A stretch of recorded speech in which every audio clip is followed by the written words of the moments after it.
Hi എല്ലാവർക്കും നമസ്കാരം.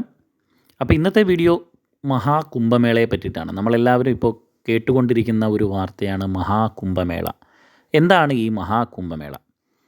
നമ്മുടെ ഉത്തർപ്രദേശിലെ പ്രയാഗ്രാജിൽ നടത്തുന്ന വലിയൊരു മേളയാണ് ഈ മഹാകുംഭമേള. പ്രയാഗ്രാജ് തീർത്ഥരാജ് എന്നും അറിയപ്പെടുന്നുണ്ട്. 12 വർഷം കൂടുമ്പോൾ കുംഭമേള നടക്കപ്പെടുന്നുണ്ട്. പൂർണ്ണ കുംഭമേളയാണ്. ഈ 12 വർഷം കൂടുമ്പോൾ നടത്തപ്പെടുന്നത് 4 സ്ഥലങ്ങളിലായിട്ടാണ്. ആദ്യത്തേത് ഉത്തരാഖണ്ഡിലെ ഹരിദ്വാറിലാണ്, രണ്ടാമത് മധ്യപ്രദേശിലെ ഉജ്ജയിനി, 3 മഹാരാഷ്ട്രയിലെ നാസിക്കിൽ, നാലാമത്തതാണ് ഈ ഉത്തർപ്രദേശിലെ പ്രയാഗ്രാജിൽ. അപ്പോൾ ഈ 4 സ്ഥലങ്ങളിലും 12 വർഷം കൂടുമ്പോൾ മാറി മാറിയായിരിക്കും പൂർണ്ണ കുംഭമേള നടക്കുന്നത്. 12 പൂർണ്ണ കുംഭമേളകൾ നടക്കുമ്പോൾ ഒരു മഹാകുംഭമേള നടത്തപ്പെടുന്നു. ഈ മഹാകുംഭമേള നടക്കുന്നത് പ്രയാഗ്രാജിൽ മാത്രമായിരിക്കും.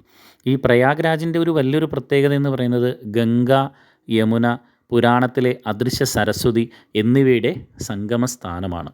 അപ്പോൾ എല്ലാവരും അതിൽ പങ്കെടുക്കും. ഇതിൽ സ്നാനം ചെയ്യുന്നതാണ് ഇതിലെ ഏറ്റവും വലിയ ഒരു വിശേഷ എന്ന് നമുക്ക് പറയാനായിട്ട് സാധിക്കും. ഈ 4 സ്ഥലങ്ങളുടെയും പ്രത്യേകത എന്ന് പറയുന്നത് ഭഗവാൻ മഹാവിഷ്ണു മോഹിനി രൂപത്തിൽ അസുരന്മാരിൽ നിന്നും അമൃതകുംഭവുമായി പോകുമ്പോൾ ഈ 4 സ്ഥലങ്ങളിലും അമൃത് വീണു എന്ന് പറയപ്പെടുന്നുണ്ട്. അതുകൊണ്ടാണ് ഈ 4 സ്ഥലങ്ങളിലും കുംഭമേള ചെയ്യുന്നത് അല്ലെങ്കിൽ നടത്തപ്പെടുന്നത്. അപ്പോൾ ഇനി ഒരു മഹാകുംഭമേള കാണണമെങ്കിൽ 144 വർഷം നമ്മൾ കാത്തിരിക്കണം. അപ്പോൾ ഇപ്പോൾ ഈ കിട്ടിയ ചാൻസ് ആരും മിസ് ചെയ്യരുത്. പങ്കെടുക്കുന്നവർ പങ്കെടുക്കുക. ഓക്കേ.